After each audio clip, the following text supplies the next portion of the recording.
Syederalon, istri seorang oknum polisi yang bertugas di Mamasa, Provinsi Sulawesi Barat, terlibat penipuan investasi bodong yang berinisial TS dengan kerugian diperkirakan mencapai 4 miliar rupiah.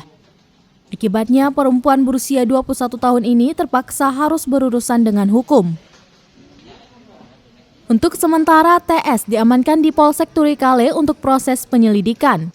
Kapolsek Turikale, Kompol Ridwan Sainong, dikutip dari Tribun Maros, dalam jumpa persnya mengatakan kasus ini terungkap karena adanya laporan salah satu korban yang tinggal di Kecamatan Turikale.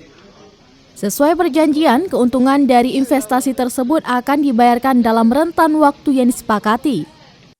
Ridwan menambahkan korban melakukan negosiasi dengan mendatangi rumah TS di Nusa Idaman, tapi tidak menemukan titik temu. Akhirnya, korban melaporkan hal itu ke Polsek Turikale. Berdasarkan hasil penyelidikan ini, ditemukan total jumlah korban investasi bodong ini berjumlah sekitar 179 orang.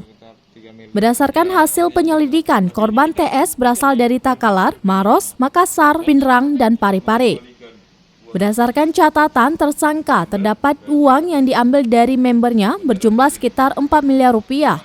Dalam melakukan aksinya, ia menggunakan modus operandi. Ia memasang di status Instagram terkait investasi sebesar 1 juta, maka akan kembali Rp250.000 dalam sepekan. Akhirnya kita lakukan penahanan. Nah, sudah cukup bukti melakukan tindak pidana karena 2 alat bukti yang sah sudah kita dapatkan, baik itu dari korban maupun dari TS sendiri, pelaku sendiri. Sejauh ini Pak, tersangka sudah berapa?